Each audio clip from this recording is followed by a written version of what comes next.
Everyone, welcome back to GK today. मेरा नाम है नुज़रत सना और इस वीडियो में हम कवर करेंगे current affairs. But before that, if you are looking for the English version of this particular video, you can refer to our new channel GK today 2.0। The link has been given in the description box, you can refer to it from there. इसके अलावा जो भी हमारे Hindi students हैं उनको मैं बता दूं कि ये questions GK today Android application में चल रही हमारी डेली 20 MCQ सीरीज 2022 से लिए गए हैं। इसलिए अगर आप इन क्वेश्चंस को टेक्स्ट फॉर्म में चाहते हैं इसके एक्सप्लेनेशन और क्विज के साथ, तो आप ज्वाइन कर सकते हैं हमारी इस डेली 20 MCQ सीरीज को, जो कि अवेलेबल है जीके टुडे एंड्रॉयड एप्लीकेशन पे। तो अब आपका ज़्यादा टाइम नहीं लेते हुए चलिए शुरू करते हैं। Good morning everyone, welcome back to GK today. और आज हम डिस्कस करेंगे 9 दिसंबर के सबसे most important current affairs. Actually आज मेरी थोड़ी सी तबीयत ठीक नहीं है, तो हो सकता है कि सेशन के दौरान आपको मेरी वॉइस लो लगे, तो प्लीज़ उसके साथ थोड़ा कोऑपरेट कर लीजिएगा। और क्योंकि आज मेरी छुट्टी लेनी जैसी हालत हो गई थी, बट स्टिल मैंने सोचा कि आपका सेशन मिस नहीं होना चाहिए और एटलीस्ट हम आज के करंट अफेयर्स कर लेते हैं, तो इसलिए आज मैंने रिवीजन सेशन भी नहीं इंक्लूड किया है। तो प्लीज़ थोड़ा सा कोऑपरेट करिएगा बस आज के लिए। कल से हम लोग फिर से अपना रिवीजन स्टार्ट करेंगे, ठीक है। तो आई जस्ट वांटेड कि आपका जो भी आज का न्यूज़ है, करंट अफेयर्स है, वो बिल्कुल भी मिस ना हो। बाकी रिवीजन तो हम लोग आगे भी कर लेंगे, ठीक है। तो किसी तरह मैंने बस आज का ही सेशन ले लिया है सिर्फ आज के करंट अफेयर्स के लिए। इसके बाद हम लोग कल से अपना रिवीजन स्टार्ट करेंगे। आज के लिए please sorry for that, okay. चलिए अपना सेशन हम शुरू कर लेते हैं। फर्स्ट क्वेश्चन है, Semeru volcano which was seen in the news recently is located in which particular country. आपसे पूछ रहे हैं कि सेमेरू वोल्केनो जो कि आजकल न्यूज़ में था, ये कौन सी कंट्री में लाई करता है। एक्चुअली सबसे पहले बात ये करते हैं कि सेमेरू वोल्केनो किस वजह से न्यूज़ में था, क्योंकि हाल ही में ये इरप्ट हुआ है कहाँ पे, इन द जावा आइलैंड्स, ठीक है। और जावा आइलैंड्स कहाँ पे हैं, इंडोनेशिया में। एक्चुअली इसके इरप्शन की वजह से बहुत प्रॉब्लम्स क्रिएट हुई, बहुत सारा वोल्केनिक ऐश ऑब्वियसली निकला। उसके अलावा 2000 लोग ऐसे थे जिनको कहीं और शिफ्ट किया गया ईस्ट जावा प्रोविंस से निकाल के, ठीक है। तो इंडोनेशिया के डिजास्टर मैनेजमेंट एजेंसी के मुताबिक अभी तक कोई भी इंजरी या डेथ के केस नहीं देखने को मिले हैं, लेकिन फिर भी ये इरप्ट हुआ था, इस वजह से ये न्यूज़ में है। और माउंट सेमेरू की बात करें तो ये जो है लगभग 640 किलोमीटर्स दूर है कैपिटल जकार्ता से, ठीक है, इसके साउथ ईस्ट में। फाइन। तो इंपॉर्टेंट बात सिर्फ क्या है कि सेमेरू वोल्केनो कौन सी कंट्री में लाई करता है, तो ये इंडोनेशिया में है। अच्छा, आपको मैं एक होमवर्क दे रही हूँ, आपको ऑस्ट्रेलिया के बारे में एटलीस्ट 2 करंट अफेयर्स कमेंट्स में मेंशन करने हैं, जिसकी वजह से ऑस्ट्रेलिया न्यूज़ में था आजकल। नेक्स्ट क्वेश्चन है, who has been appointed as the chairperson of national statistical commission. National statistical commission के नए चेयरपर्सन कौन बन गए हैं, आपको ये बताना है। तो राजीव लक्ष्मण करांदीकर जो कि प्रोफेसर हैं एट चेन्नई मैथमेटिकल इंस्टीट्यूट, हाल ही में इनको अपॉइंट किया गया है as a part time chairperson of national statistical commission of India. कितने टेन्योर के लिए, अगले 3 सालों के लिए, ठीक है। और नेशनल स्टैटिस्टिकल कमीशन की बात करें तो याद रखिएगा ये एक ऑटोनॉमस बॉडी है जिसको कि फॉर्म किया गया था 2005 में। और किस कमेटी के रिकमेंडेशन पे इसको फॉर्म किया गया था, तो याद रखिएगा इसको रिकमेंड किया था रंगराजन कमीशन ने, ठीक है। तो करेक्ट आंसर हो जाएगा राजीव लक्ष्मण करांदीकर। देखिए, इसके अलावा आजकल उदयपुर काफ़ी ज़्यादा न्यूज़ में है और रीज़न क्या है, शेरपा मीटिंग जो इंडिया की G20 प्रेसिडेंसी के लिए है, इसको कहाँ पे ऑर्गेनाइज किया गया है, इसको उदयपुर की सिटी में ऑर्गेनाइज किया गया, ठीक है। और कहाँ पे है उदयपुर, राजस्थान स्टेट में। तो इसको डिफरेंट तरीके इंटरनेशनल शेरपाज ने अटेंड किया अलॉन्ग विद देयर डेलीगेशंस। इसके अलावा हेड्स भी मौजूद थे इन्वाइटेड इंटरनेशनल ऑर्गेनाइजेशंस के फ्रॉम G20 मेंबर्स। फिर 9 गेस्ट कंट्रीज भी थी और भी बहुत सारे तरीके के रिप्रेजेंटेटिव्स इसमें मौजूद थे, ठीक है। और जो डिस्कशन था फर्स्ट शेरपा मीटिंग का, इसको इनिशिएट किसने किया था, इसको इनिशिएट किया इंडिया के G20 शेरपा मिस्टर अमिताभ कांत ने, ठीक है। तो अगर आपसे पूछेंगे कि कौन सी सिटी होस्ट है फर्स्ट G20 शेरपा मीटिंग की जो कि इंडिया में हुई है, तो करेक्ट आंसर हो जाएगा उदयपुर की सिटी।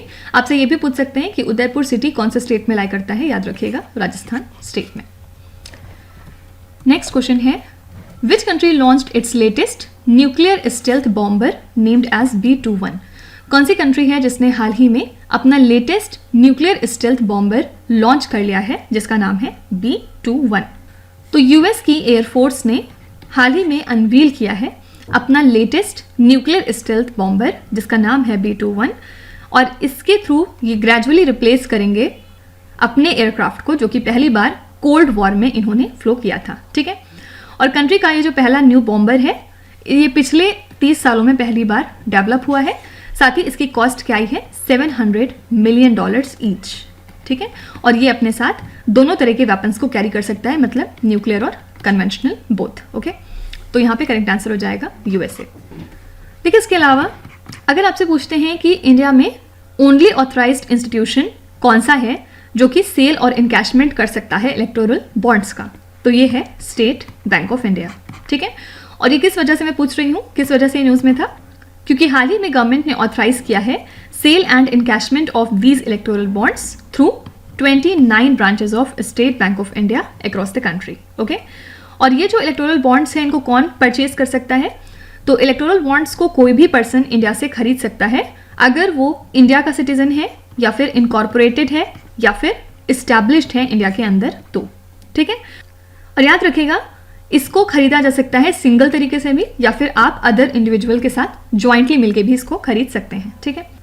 तो अगर आपसे पूछते हैं कि इकलौती ऑथराइज्ड इंस्टीट्यूशन इंडिया की जो सेल और इनकैशमेंट करती है इलेक्टोरल बॉन्ड्स का, वो कौन सी है, याद रखिएगा State bank of India. Next question है which state increased the monthly aid for the persons with disabilities from 1000 to 1500। कौन सा ऐसा स्टेट है जहां पे जो मंथली एड मिलती थी PWD को वो पहले 1000 थी लेकिन अब इसको बढ़ा के 1500 कर दिया गया है। ये है तमिलनाडु की गवर्नमेंट, ठीक है।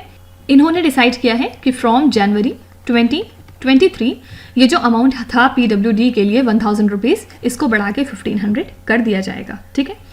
और इसके लिए इन्होंने एक एक्सपर्ट कमेटी भी बैठाई थी जिसमें ये था कि वो लोग ऐसी वैकेंसीज को आइडेंटिफाई करेंगे स्टेट में सभी डिपार्टमेंट्स में जहाँ पे डिफरेंटली एबल्ड जो है एम्प्लॉय किए जा सकते हैं, जहाँ पे उनका योगदान हो सकता है और वो वहाँ पे जॉब कर सकते हैं, ठीक है। तो करेक्ट आंसर हो जाएगा यहाँ पे तमिलनाडु गवर्नमेंट। देखिए इसके अलावा याद रखिएगा कि 4 दिसंबर को हर साल हम मनाते हैं इंडियन नेवी डे, ठीक है। किस चीज़ को कमेमोरेट करने के लिए, क्योंकि इसी दिन ऑपरेशन ट्राइडेंट हुआ था कौन सी कंट्री के against Pakistan during the Indo Pakistan war 1971, ठीक है। तो याद रखिएगा इंडियन नेवी डे क्यों हम ऑब्जर्व करते हैं, ट्रिब्यूट पे करने के लिए उन सभी नेवी पर्सनल को जिन्होंने अपनी लाइफ का सेक्रीफाइस दिया है वाइल सर्विंग द कंट्री, ठीक है। तो अगर आपसे पूछेंगे कि इंडियन नेवी डे हम कब ऑब्जर्व करते हैं, करेक्ट आंसर हो जाएगा 4 दिसंबर। नेक्स्ट क्वेश्चन है which state recently got over 10.5 lakh crore rupees investment proposals during its state organized conclave. तो कौन सा स्टेट है जिसने हाल ही में 10.5 लाख करोड़ रुपीज तक का इन्वेस्टमेंट प्रपोजल एक्वायर किया है अपने स्टेट ऑर्गेनाइज्ड कॉन्क्लेव के दौरान। तो याद रखिएगा ये स्टेट है उड़ीसा। हाल ही में इसको 10.5 lakh crore rupees investment proposals मिल चुके हैं during make in Orissa conclave, ठीक है। तो 3 दिनों का ये कॉन्क्लेव था और इसमें स्टेट ने रिसीव किया है ओवरऑल इन्वेस्टमेंट प्रपोजल जिसकी वैल्यू थी 10.5 लाख करोड़ रुपीज। और याद रखिएगा यूके बेस्ड स्ट्रैम एंड मरैम ग्रुप है एक, इन्होंने अनाउंस किया कि 2 lakh crore rupees investment provide किया जाएगा for a semi conductor unit in Orissa state इसी कॉन्क्लेव के दौरान, ठीक है। तो करेक्ट आंसर यहाँ पे हो जाएगा उड़ीसा स्टेट। नेक्स्ट है what is the corpus allotted for the implementation of the production linked incentive scheme in the drone industry. तो ड्रोन इंडस्ट्री में PLI स्कीम को इम्प्लीमेंट करने के लिए कितना अमाउंट एलोकेटेड है आपको ये बताना है। तो मिनिस्ट्री ऑफ सिविल एविएशन ने हाल ही में गाइडलाइंस जारी किए हैं PLI स्कीम को इम्प्लीमेंट करने के लिए ताकि इंडिजिनस तरीके से ड्रोन मैन्युफैक्चरिंग को सपोर्ट किया जा सके, ठीक है। और गवर्नमेंट ने PLI scheme for drones and the drone components को फाइनली अप्रूव कर दिया है और इस स्कीम को इम्प्लीमेंट करने के लिए 120 करोड़ रुपीस एलोकेट किए गए हैं। किस टाइम पीरियड के लिए, during 2022 to 23 up to 2024 to 25, ठीक है। तो ध्यान रखिएगा ये अमाउंट कितना है 120 करोड़ रुपीस। देखिए इसके अलावा जैसे कि हम सब जानते हैं कि जो अफ्रीका से चीताज लाए गए हैं उनको कूनो नेशनल पार्क में रखा गया है मध्य प्रदेश के। यहाँ पे वन ऑफ द चीताज है जिसका नाम है आशा।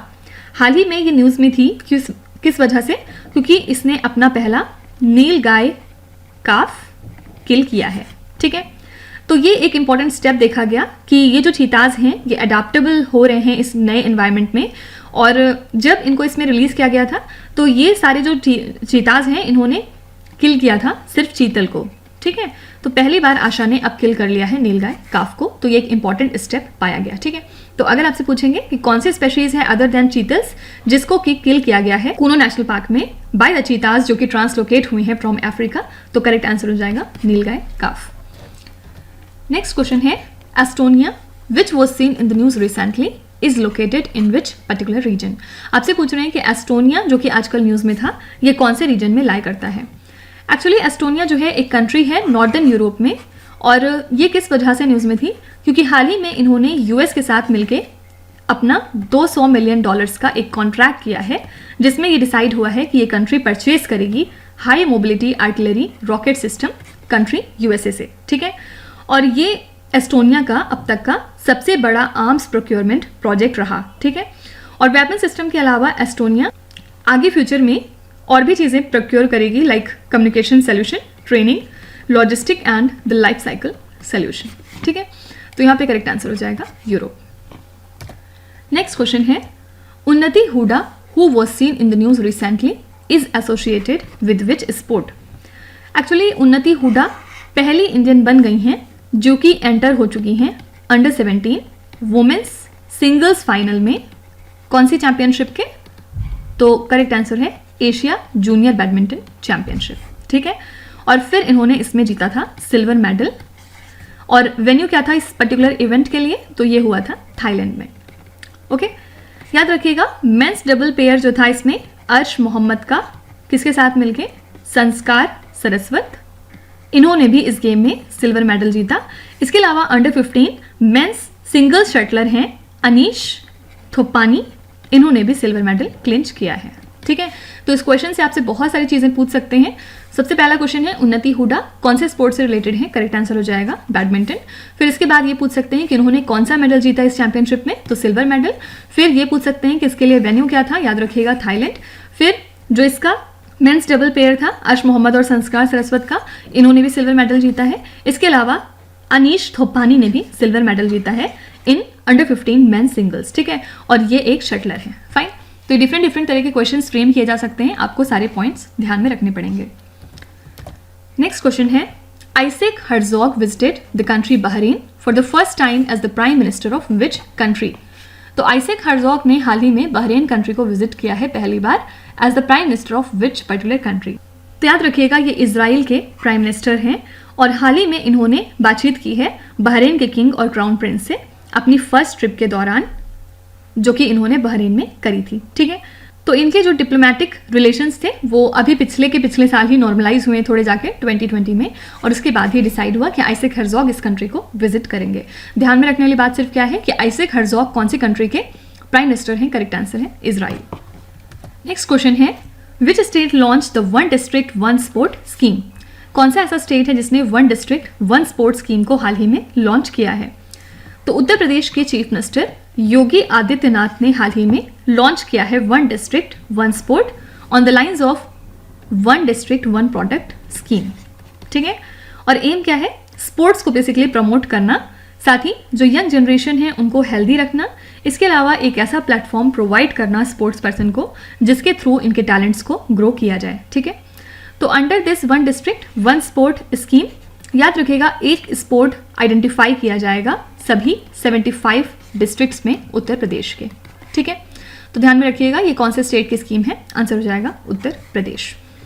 देखिए इसके अलावा जो इंडिया की विक्ट्री थी in Longewala battle during the India Pakistan war, Parakram Diwas अब हर साल सेलिब्रेट किया जाता है at Jaisalmer military station and Longewala war memorial जो कि है कहाँ पे, राजस्थान में। ठीक है, और इस साल 51st एनिवर्सरी थी हमारी विक्ट्री की इस पर्टिकुलर बैटल में। या अगर आपसे पूछेंगे कि पराक्रम दिवस जो कि लोंगेवाला वॉर मेमोरियल पे सेलिब्रेट किया जाता है कौन से स्टेट में है, तो करेक्ट आंसर हो जाएगा राजस्थान स्टेट में। नेक्स्ट क्वेश्चन है which union ministry organized the Swar Dharohar festival. कौन सी यूनियन मिनिस्ट्री है जिसने की स्वर धरोहर फेस्टिवल को ऑर्गेनाइज किया, तो ministry of culture in collaboration with स्वर धरोहर फाउंडेशन ने हाल ही में इनॉग्रेट किया स्वर धरोहर फेस्टिवल को अंडर कलंजलि। ओके, तो ये एक तरह का music art and literature festival है जिसको कि ऑर्गेनाइज किया गया ताकि जो आइकॉनिक आर्ट एंड कल्चर है इंडिया का उसको शोकेस किया जाए, साथ ही जो rich literary art and heritage है इंडियन स्टेट्स की उसको भी शोकेस किया जाए। तो करेक्ट आंसर हो जाएगा मिनिस्ट्री ऑफ कल्चर। और मिनिस्ट्री ऑफ कल्चर एक वजह से और न्यूज़ में था आजकल। एक्चुअली मिनिस्ट्री ऑफ कल्चर ने in association with department of post launch कर लिया है डार्क रूम को, ठीक है। और ये एक तरह का फेमस लेटर राइटिंग कार्निवाल रहा, ठीक है। तो इस इवेंट को ऑर्गेनाइज किया गया है अंडर द एजेस ऑफ आज़ादी का अमृत महोत्सव एट राजघाट नई दिल्ली, ठीक है। और इस इवेंट को सपोर्ट किया इंडिया पोस्ट ने, मिनिस्ट्री ऑफ कल्चर ने, इसके अलावा गांधी स्मृति और दर्शन स्मृति ने। एम क्या था, जो आर्ट ऑफ लेटर राइटिंग है इंडिया में उसको बेसिकली रिवाइव किया जा सके। तो अगर आपसे पूछते हैं कि कौन सी यूनियन मिनिस्ट्री है जिसने dark room letter writing carnival को ऑर्गेनाइज किया डिपार्टमेंट ऑफ पोस्ट के साथ एसोसिएट करके, करेक्ट आंसर हो जाएगा ministry of culture. Next question है, which city invoke the stage 3 of revised graded response action plan to tackle the pollution. Pollution को tackle करने के लिए कौन सी सिटी है जिसने revised graded response action plan का स्टेज 3 हाल ही में इन्वोक कर लिया है। तो क्योंकि दिल्ली एनसीआर की जो एयर क्वालिटी इंडेक्स है वो काफ़ी ज़्यादा डिटेरियोरेट हो रही है पिछले 24 घंटे में, इसकी वजह से जो ग्रैप का स्टेज 3 है फाइनली वो यहाँ पे इम्प्लीमेंट कर दिया गया है। तो हालांकि प्रिवेंटिव और रिस्ट्रिक्टिव एक्शंस अभी भी लिए जा रहे हैं स्टेज 1 और स्टेज 2 ऑफ ग्रैप में, लेकिन फिर भी जो दिल्ली का ओवरऑल एयर क्वालिटी इंडेक्स है वो 407 मार्क को भी क्रॉस कर चुका है और अब इसके बाद जो यहाँ की सिचुएशन है वो काफ़ी ज़्यादा क्रिटिकल हो चुकी है, ठीक है। तो करेक्ट आंसर हो जाएगा दिल्ली एनसीआर। तो इसी के साथ हमारे आज के करंट अफेयर्स यहाँ पे कंप्लीट होते हैं and I am really sorry कि मैं रिवीजन सेशन नहीं ले पा रही हूँ, but from tomorrow definitely will continue, fine. तो अब आ जाते हैं आपके क्विज पे। ये 5 क्वेश्चन हैं जिनको आपको ध्यान से पढ़ना है और इसका जवाब आपको कमेंट्स में लिखना है। तो यहाँ पे वीडियो को पॉज करिए, एक एक करके ध्यान से क्वेश्चन को पढ़िए। जो भी आपको आते हैं वेल एंड गुड, जो नहीं आते हैं कोई भी बात नहीं, विद टाइम डेफिनेटली आपका स्कोर इंप्रूव करेगा, बस आपको कंसिस्टेंट और परसिस्टेंट रहने की ज़रूरत है। So that's it for today. I hope you have like the session. आज का सेशन आपको कैसा लगा ज़रूर बताइएगा कमेंट्स में। साथ ही साथ आपका कोई भी रिव्यू है, फीडबैक है या फिर सजेशन है तो वो भी आप हमें बता सकते हैं। हमें जानकर खुशी होगी और हम पूरी कोशिश करेंगे उसको इम्प्लीमेंट करने की। तो कल फिर हम मिलेंगे सेम टाइम सेम जगह कल के करंट अफेयर्स के साथ। Till then stay tuned. Thank you so much for watching and please do not forget to subscribe to GK today. With this me Nuzhat Sana signing of.